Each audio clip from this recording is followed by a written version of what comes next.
என்னுடைய அண்ணன் தன்னுடைய குழந்தைக்கு ஒரு தவளை பொம்மையை வாங்கி கொடுத்து, நீ ஊருக்கு போய் இறங்கியவுடன், அவங்க அங்கே வேலை செஞ்சுட்டு இருந்தார், ஊருக்கு போய் இறங்கினவுடன் 4 வயசு குழந்தை, அந்த குழந்தைக்கு இந்த பொம்மையை கொடுத்துரு பர்வீன், போகும்பொழுதே பேட்ரி எடுத்து வச்சுக்கோ, ஏன்னா ஃப்ளைட்டில் அனுமதிக்க மாட்டாங்க, கீழே இறங்கின உடனே பேட்ரி எடுத்து போட்டு ஆனில் தான் அந்த குழந்தைக்கு தரணும்னு சொன்னான்.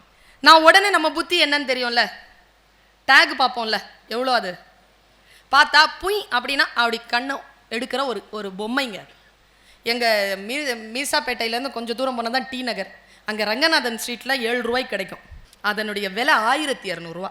நான் சொன்னேன், 1200 ரூபாய்க்கு போய் இந்த பொம்மையை வாங்கி கொடுத்துருக்கிறியண்ணா, என்கிட்ட சொன்னால் ஒரு 10 ரூபாய்க்கு நான் வாங்கி தர மாட்டேனா?